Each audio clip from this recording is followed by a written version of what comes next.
Hello friends, আসসালামু আলাইকুম।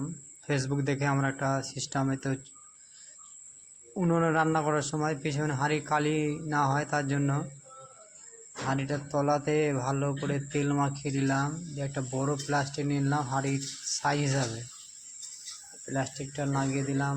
লাগার পরে দেখো পুরো ভিডিওটা লাস্ট পর্যন্ত দেখো, তাহলে ভিডিওটা প্রমাণ হয়ে যাবে হ্যাঁ এসব কী হয় আর কি। প্লাস্টিকটা ভালো করে বেঁধে দিলাম, তারপরে এই তো পানি দিয়ে দিলাম। পানি দেওয়ার পরে উনুনে চাপিয়ে দিলাম। এই দেখো আগুনের উপরে একদম রিয়েল একেবারে চাপানোর পরে লাস্ট দেখো ওরা নামিয়ে নিলাম। ভাত হয়ে গেছে অ্যাকচুয়ালি। এবার খুলছি আর কি। খুললে পরে দেখো হাঁড়িটা কত সুন্দর, একটু কালি হয়নি। তো কিছু কিছু জিনিস ফেসবুক থেকে অনেক শেখা যায় আর কি, ফেসবুক ভিডিও দেখে আমরাও ট্রাই করলাম। আশা করি কাজটা সাকসেসফুলি হয়েছে।